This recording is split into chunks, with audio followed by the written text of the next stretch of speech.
بسم اللہ الرحمن الرحیم۔ غزوہ بنو نذیر۔ حضرت عمرو بن امیہ زمری رضی اللہ تعالی عنہ نے قبیلہ بنو کلاب کے 2 شخصوں کو قتل کر دیا تھا اور حضور صلی اللہ تعالی علیہ وسلم نے ان دونوں کا خون بہا ادا کرنے کا اعلان فرما دیا تھا۔ اسی معاملے کے متعلق گفتگو کرنے کے لیے حضور اقدس صلی اللہ تعالی علیہ وسلم قبیلہ بنو نذیر کے یہودیوں کے پاس تشریف لے گئے، کیونکہ ان یہودیوں سے آپ کا معاہدہ تھا، مگر یہودی در حقیقت بہت ہی بد باطن اور ذلیل ذہنیت والی قوم ہے۔ معاہدہ کر لینے کے باوجود ان خبیثوں کے دلوں میں پیغمبر اسلام صلی اللہ تعالی علیہ وسلم کی دشمنی اور عناد کی آگ بھری ہوئی تھی۔ ہر چند حضور صلی اللہ تعالی علیہ وسلم ان بد باطنوں سے اہل کتاب ہونے کی بنا پر اچھا سلوک فرماتے تھے،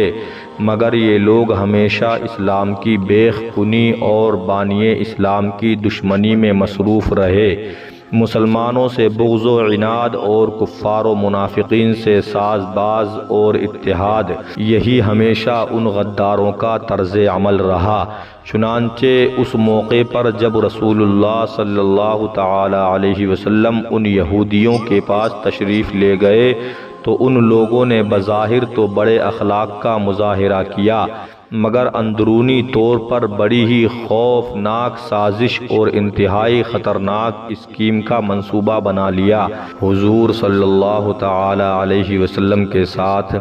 حضرت ابو بکر و حضرت عمر و حضرت علی رضی اللہ تعالی عنہم بھی تھے۔ یہودیوں نے ان سب حضرات کو ایک دیوار کے نیچے بڑے احترام کے ساتھ بٹھایا اور آپس میں یہ مشورہ کیا کہ چھت پر سے ایک بہت ہی بڑا اور وزنی پتھر ان حضرات پر گرا دیں تاکہ یہ سب لوگ دب کر ہلاک ہو جائیں۔ چنانچہ عمرو بن حجاش اس مقصد کے لیے چھت کے اوپر چڑھ گیا۔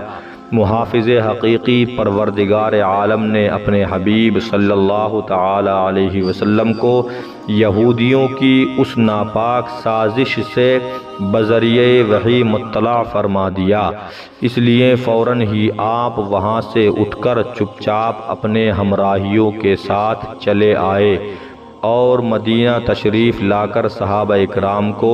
یہودیوں کی اس سازش سے آگاہ فرمایا اور انصار و مہاجرین سے مشورے کے بعد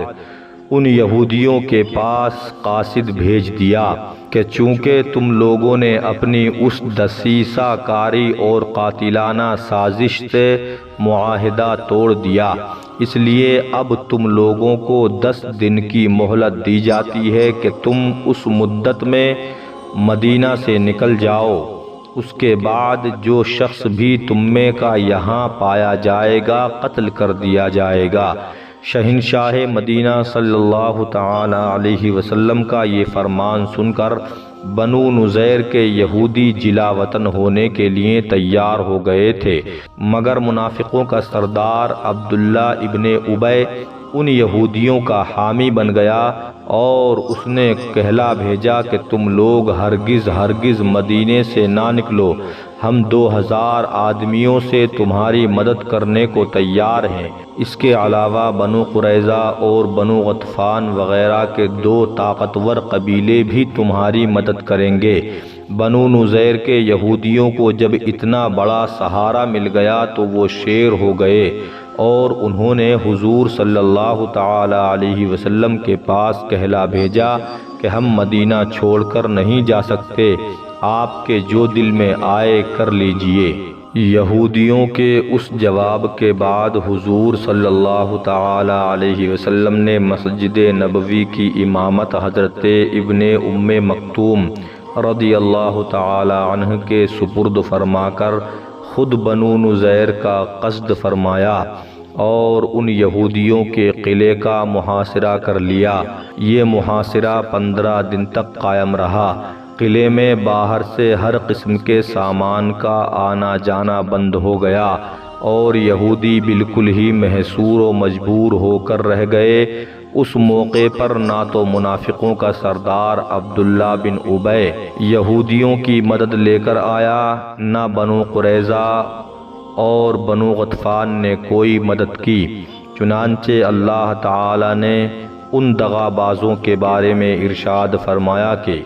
کمثل الشیطان اذ قال للانسان اکفر فلما کفر قال انی بریء منک انی اخاف اللہ رب العالمین۔ ترجمہ: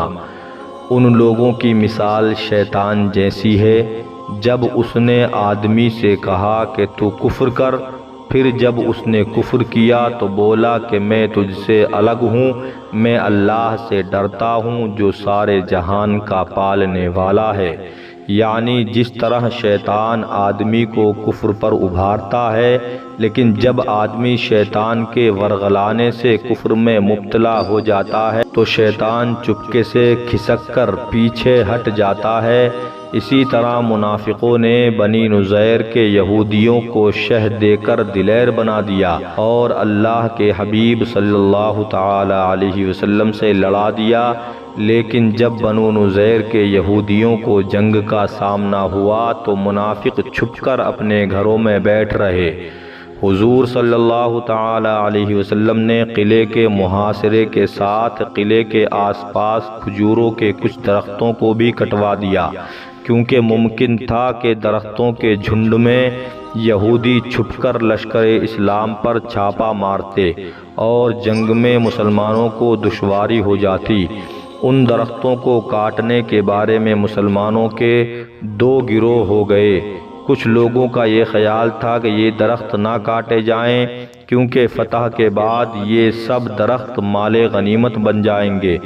اور مسلمان ان سے نفع اٹھائیں گے، اور کچھ لوگوں کا یہ کہنا تھا کہ درختوں کے جھنڈ کو کاٹ کر صاف کر دینے سے یہودیوں کی کمین گاہوں کو برباد کرنا اور ان کو نقصان پہنچا کر غیظ و غضب میں ڈالنا مقصود ہے، لہذا ان درختوں کو کاٹ دینا ہی بہتر ہے۔ اس موقع پر سورہ حشر کی یہ آیت اتری، ما قطعتم من لینة او ترکتموها قائمة على اصولها فبإذن اللہ وليخزي الفاسقین۔ ترجمہ: جو درخت تم نے کاٹے یا جن کو ان کی جڑوں پر قائم چھوڑ دیے، یہ سب اللہ کے حکم سے تھا تاکہ اللہ فاسقوں کو رسوا کرے۔ مطلب یہ ہے کہ مسلمانوں میں جو درخت کاٹنے والے ہیں ان کا عمل بھی درست ہے، اور جو کاٹنا نہیں چاہتے وہ بھی ٹھیک کہتے ہیں، کیونکہ کچھ درختوں کو کاٹنا اور کچھ کو چھوڑ دینا یہ دونوں اللہ تعالی کے حکم اور اس کی اجازت سے ہیں۔ بہرحال آخر کار محاصرے سے تنگ آ کر بنو نذیر کے یہودی اس بات پر تیار ہو گئے کہ وہ اپنا مکان اور قلعہ چھوڑ کر اس شرط پر مدینہ سے باہر چلے جائیں گے کہ جس قدر مال و اسباب وہ اونٹوں پر لے جا سکیں لے جائیں۔ حضور صلی اللہ تعالی علیہ وسلم نے یہودیوں کی اس شرط کو منظور فرما لیا اور بنو نذیر کے سب یہودی 600 اونٹوں پر اپنا مال و سامان لاد کر ایک جلوس کی شکل میں گاتے بجاتے ہوئے مدینہ سے نکلے۔ کچھ تو خیبر چلے گئے اور زیادہ تعداد میں ملک شام جا کر ازریعات اور اریحہ میں آباد ہو گئے۔ ان لوگوں کے چلے جانے کے بعد ان کے گھروں کی مسلمانوں نے جب تلاشی لی تو 50 لوہے کی ٹوپیاں، 50 زرہیں، 340 تلواریں نکلیں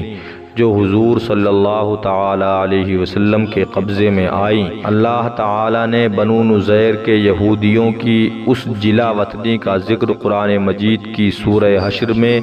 اس طرح فرمایا کہ وَالَّذِي أَخْرَجَ الَّذِينَ كَفَرُوا مِنْ أَهْلِ الْكِتَابِ مِنْ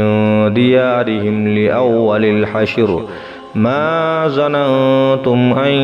يَخْرُجُوا وَظَنُّوا أَنَّهُمْ مَانِعَتُهُمْ حُصُونُهُمْ من الله فآتاهم الله من حيث لم يحتسبوا وقذف في قلوبهم الرعب يخربون بيوتهم بأيديهم وأيدي المؤمنين فاعتبروا يا أولي الأبصار۔ ترجمہ: اللہ وہی ہے جس نے کافر کتابیوں کو ان کے گھروں سے نکالا ان کے پہلے حشر کے لیے۔ اے مسلمانوں، تمہیں یہ گمان نہ تھا کہ وہ نکلیں گے، اور وہ سمجھتے تھے کہ ان کے قلعے انہیں اللہ سے بچا لیں گے، تو اللہ تعالی کا حکم ان کے پاس آ گیا جہاں سے ان کو گمان بھی نہ تھا، اور اس نے ان کے دلوں میں خوف ڈال دیا کہ وہ اپنے گھروں کو خود اپنے ہاتھوں سے اور مسلمانوں کے ہاتھوں سے ویران کرتے ہیں۔ تو عبرت پکڑو اے نگاہ والو۔